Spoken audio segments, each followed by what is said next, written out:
હાલો મિત્રો, હું છું ઉદય રાઠોડ ને આજે મારે રવિવારની રજા હતી.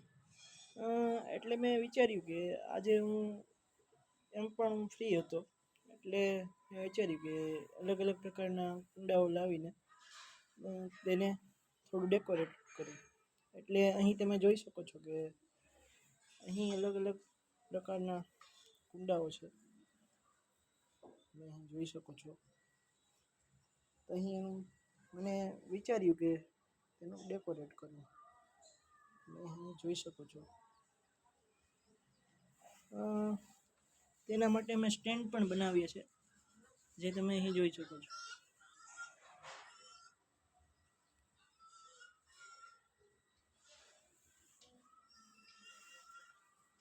આજે બહુ ખાસ ટાઈમ નહોતો, નકર આનાથી પણ વધારે વિશેષ ડેકોરેટ કરી શકત એટલા માટે.